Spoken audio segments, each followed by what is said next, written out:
All right, we are back here in San Francisco with the Hall of Famer, Brian Urlacher, back on CHGO. Always love having you on. Appreciate it. Now, I'm going to go straight to this because the Packer game, the playoff game, yes. If people watch closely, there was a moment where this man came out there in the end zone and hyped up the crowd, and it felt like the game from that point on changed in the Bears' favor. Thank you for that, by the way. Yeah, sure, that was all me. Yeah, man, I'll tell you what, the crowd. So I watched when they beat up the Packers the first time at Soldier. I watched that on TV from Florida. Unbelievable. I don't remember Soldier Field being like that when I played. I mean, I don't remember the towels waving. I mean, they cheered at the right time. It was phenomenal. And then I went to the playoff game versus when they beat the Packers again at Soldier Field, and being on the field waving the towel, the tie turn or whatever you want to call it. And then we watched the next 5 minutes from the little wherever the Bears run out. What's it called? The tunnel. The tunnel. Yeah, where we used to run out when I played. The tunnel. Unbelievable. And I used to call it the Tunnel of Love. The Tunnel of Love? Yeah, because I'd be standing right over there. I'd be standing right next to Bear Man. The reason I call it Tunnel of Love, you guys come out, we'd be showing you guys love. The beating on the walls there is so loud, but man, I just can't remember it being like that when I played. It was unbelievable. The fans got it this year. I mean, they gave them a lot to cheer for, but it was amazing. Do you look at the Bears right now like, oh my God, this team has a chance to make a run that we could never have made because they have the pieces in place? Quarterback. Well, they have that one piece that really, really helps a quarterback for the next 15, 20 years, I think. Dude, it's unbelievable. I mean, Ben, I didn't think Caleb was bad last year. You look at his turnovers. He doesn't turn the ball over that much. I know he had a couple picks late in the season. Those are going to happen, but I'm just such a fan of he values the football. His athletic ability is unreal. He can make any throw. He's right. When he said that, I can make every throw. He wasn't lying. That dude makes throws that I can see a lot of guys make. Yeah, I mean, so the key, I guess, is how they can build off of it. I mean, a lot of younger Bears fans, they just point to these outlier years like 2018 where then nothing kind of builds off of it. But, I mean, you were a part of a team that had a run for a while where you guys were competitive every year. You guys gave the Packers a run for their money every year. You mean they gave us a run for our money? Yeah, exactly. Yeah. Way to flip that. Yeah, we were ahead of them back. Yes, sir. Yeah, there was a few years there we were ahead. Right, exactly. Absolutely. So, like, as Reuben Brown used to say, right, Space Mountain. Yes. Like, how does this team build off of this to get to Space Mountain? The good thing is they got Caleb on a rookie contract. You have your quarterback on a rookie deal, so you can pay other people, right? So the next couple of years, your chance to go out and sign guys that you probably normally wouldn't sign because you're paying your quarterback $16 million. Well, he's not getting that yet. He probably will. But they just got to build pieces around him. I still think up front they can get better on both sides of the football. And then the number one thing, which you have no control over, injuries. They got banged up this year in the secondary early.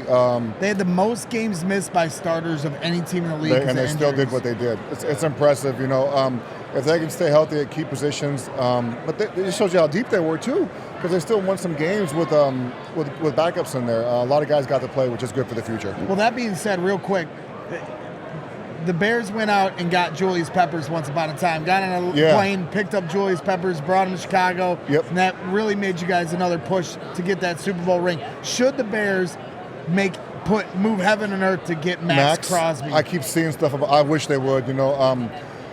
They have the pieces to go get him. I think they have the space for him or the cap space if they want to get him. I'm such a huge fan of his. That dude plays the game the way you're supposed to play. He plays a million miles an hour every snap, doesn't take plays off, and he makes huge plays. So what do you think of the linebacker room? Did you like Tremaine going over to the weak side? There's some speculation that Tremaine could be out, TJ could be out. What do you think of those? I've heard both. I like the linebacker room. When TJ was healthy and Tremaine were healthy, Tremaine had 5 picks, is that what we said? Yeah, I think when he got hurt, he was up there towards the top of interception. Yeah, they made plays. They got takeaways as a defense. The yards, they give up yards. I don't care about yards. I care about points. I care about third downs, and I care about takeaways. And I feel like they were pretty good in all 3 of those categories. Yeah, I like the room. It's going to be different next year. That's just the nature of the NFL. Right. Is it Sewell, 44? Yeah. I thought he played well when he got in there, too. I thought he did okay. So did DeMarco Jackson. Yeah, he started out the year hot. I like DeMarco Jackson as well. Yeah, they got some options, right? And then, there's always free agency if they don't have what they want. Yeah. So when Lovey got to Chicago, he immediately made it clear how important it was to beat Green the Packers. Bay. Yep. I feel like the Bears have been lacking that, and then Ben Johnson gets here and immediately was like, I like beating Matt Lafleur twice a year, and then that became a thing this year. What did you think of how that all played out? Lovey made it an emphasis right away. Like you say, beat Green Bay, win the division, win the Super Bowl. Those were our 3 goals every year. And then, like after he left, I just like if it's not a competitive series, I mean, it hasn't been competitive in what 10, 12 years. They've been beating our asses for that long. So it was really nice to see that this year that they beat him. And I love the ruckus they raised over the handshake after the beatdown that we gave him, whichever one it was, whichever ass kicking it was. I'm not sure if it was a regular season or the playoff game when he shook his hand and ran off real quick. Yeah. What's the big deal? He did Lafleur did the same thing at him at Green Bay when they won. He did a real quick handshake, took off. What's the problem? The problem is they lost. That was the problem. Their fans didn't like it, so they made a big deal about it.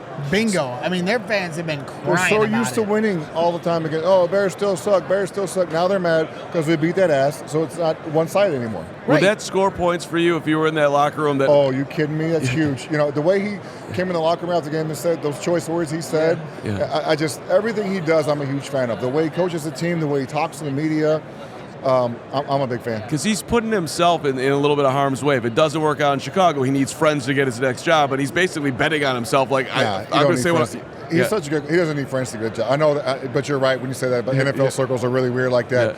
But he's done such a good job. I think the legacy he's building for himself is going to be good enough.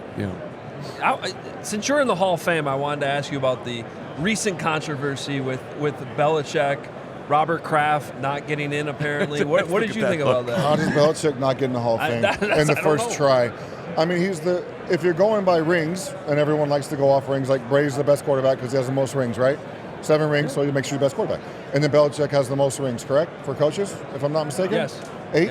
7, 8? Yeah, well, including the ones he got. You got 8 as an assistant. Right? Those still count, right? Okay. 6 plus 2. How is he not a first ballot? I don't understand. You know, they're saying the Deflategate and the Spygate. Spygate. Who cares? So hold on. If he had filmed you practicing in 07 or whatever, a year earlier, and you had found out that dude had set it up so they knew exactly what you were doing in practice, wouldn't you want to kill him? You can know exactly what we're doing, but you still have to stop it. Okay. I mean, you can see what we're doing on film, but then it happens so fast out there. I understand you have a little advantage on that, but you still have to go out there and stop it and know exactly what play's coming. I don't like all that stuff, by the way, but I mean, it shouldn't keep him out for me the first ballot Hall of Famer. If there ever was a first ballot guy, it's him. So are they going to punish Brady too because of Deflategate? Well, he got suspended. Yeah, he shouldn't have, but he got suspended for it. Yeah. That's how he argued against me on the show, and I had a hard time defending the position. Because if you're gonna, it should be the same for both. If you're gonna go down the road, now I think they're both first ballot Hall of Famers. 100%. You were a first ballot Hall of Famer. How much did that mean to you to get in right away? Like, is there an extra little you're not waiting. bump to that? Well, I've also been around guys who should have been maybe on the first ballot but weren't, and they waited that year. It's a little animosity because you're like, I should have been in the first try, you know. Yeah. But also I've been saying that once you get in, it doesn't matter. Like, we're all the same level. There's no like exclusive first ballot club. Like the Hall of Fame goes to dinner and then the first ballot. If you talk to Deion Sanders, there should be levels of Hall of Fame. No, he's the first ballot guy, so he can say that. But yeah, Deion thinks there should be different levels. I think once you get in, it doesn't matter. Well, I guess sticking to the Hall of Fame theme, then a lot of Bears fans want to see Peanut Tillman get in there. Yeah. You know, your thoughts on that? I mean, he's got such a unique career, and the way, like, few people I say can revolutionize the game, but I just feel like the peanut punch and how it still lives to what it is today. It feels like he's one of those guys. So I don't know what his takeaway number is or turnover number is for his career. I'm going to have a hard time believing there's somebody has more than him. More picks, more caused fumbles, and more recovered fumbles combined. Nobody has those numbers. I guarantee he's number one. I believe he leads all cornerbacks by 10 is the actual stat. Takeaways? Just in takeaways. Yeah. In the forced fumbles, the list is all linebackers. Or D linemen. It's D ends. Right. And then it's Charles. Right. Well, the year he didn't win Defensive Player of the Year, he forced 11 fumbles and didn't win Defensive Player. They gave it to the Watt down in Houston. And Charles forced 11 fumbles as the corner. And then another guy, Olin Kreutz. Yeah. Olin made 8 Pro Bowls. I mean, I can gripe about my teammates getting in all I want to, but I mean, you guys see how it works now. It's the media. All the guys who played all those years. They didn't play it down, but they're voting on the guys getting in the Hall of Fame. Right. Makes me mad. The gatekeepers. Yeah, they're the gatekeepers. You're right. And it's easy for me to say now because I'm in, so I can talk bad about it now. Well, and now we know. I don't have to be nice anymore because I'm in, so it don't matter. Well, you know how the inner workings work, right? Yes. And all the politics that go on behind the scenes. That's it. With Tillman, I'm curious with the game in Tennessee, the four forced fumbles. I recovered one of them. Yeah, you did. I was happy about that. Right, you had the touchdown as well. I just saw Hasselbeck walking by. He threw it to me. Yeah. He hit me right in. I don't think he saw me. How funny was that? Like, honestly, it was like laughable by the end of the game that he had kept doing to them over and over. I just don't. I mean, you know that's all they're practicing, right? And I've talked to guys who played against us. Like, all we worked about on all week long was if you caught a ball, 2 hands on the ball, or if you're running the ball on the outside, 2 hands on the ball, and he still caused fumbles. He still got the ball out, even though that's all they thought about. I got 2 real quick ones. First of all, who are you working here? What do we got going on? I'm here with Heartflow. Yeah. So, did you guys know that 1 in 3 retired or professional football players pass away from heart disease? I didn't know that. That's alarming to me. As being a retired NFL guy, it's a big number. So I went and got a CT scan to check on my heart, and then the result was the purest heart of all time. All right. The best heart ever. Kidding. And then I got my Heartflow analysis of my CT scan, which goes in deeper. I had a little plaque buildup in my heart, which is not a huge deal, but you don't want any in there. But I wouldn't have known if I wouldn't have got the Heartflow exam.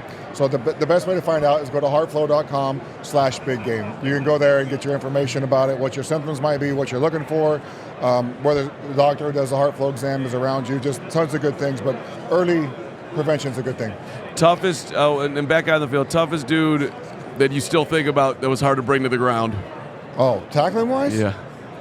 Oh, dude, Ricky Williams was a pain in the ass. And Ricky was 5'10", 240. Right. Obviously, Bettis. We all remember the end zone run over.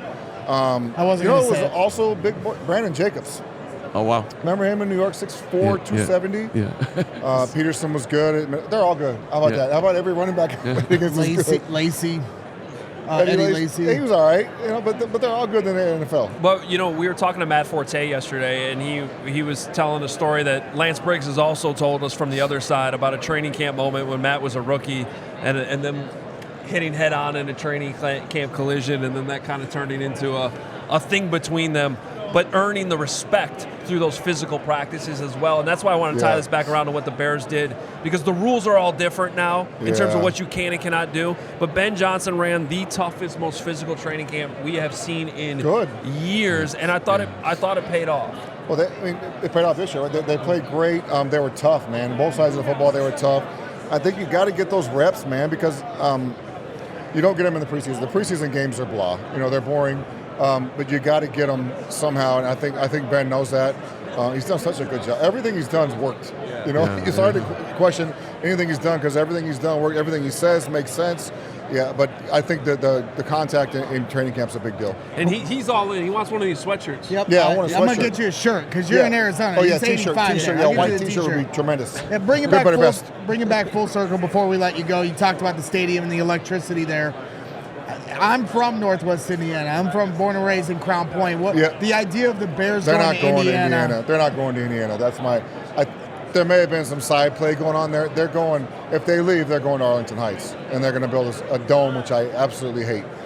And if they did go to Indiana, they're not going to Indiana. They're not going to Indiana. They're not going to Indiana. You're not going to Indiana. But you touched on the thing that I think matters most, regardless of where the stadium is, what they actually build, the actual stadium. So you don't want a roof. I don't think it. Well, there's one advantage we have in Chicago. It's the weather late in the season. Nobody wants to come play there. You think Minnesota wants to come there, Detroit wants to come there, Tampa Bay. Nobody wants to come up there and play. The Rams, they obviously played well, but you don't want to play in that weather. It sucks, man. And to build I know they want the Super Bowls, but no one wants to come to Chicago in February. It's going to be anyway. one Super Bowl. One and done, just like Minnesota, New York, Detroit. One and done. They get one and they're done because the weather is so unreliable. And then they want the Final Fours. But, I would think you'd want to build a stadium that would be successful for your team, not for just other stuff. Yeah. No, you're preaching to the choir. It's a beautiful thing. All right, the great Brian Urlacher, the Hall of Famer. Seeing his guys. We'll take a quick time out. Draft class right there. There it is. There it is. We always love talking to you, man. Thanks guys. I appreciate you.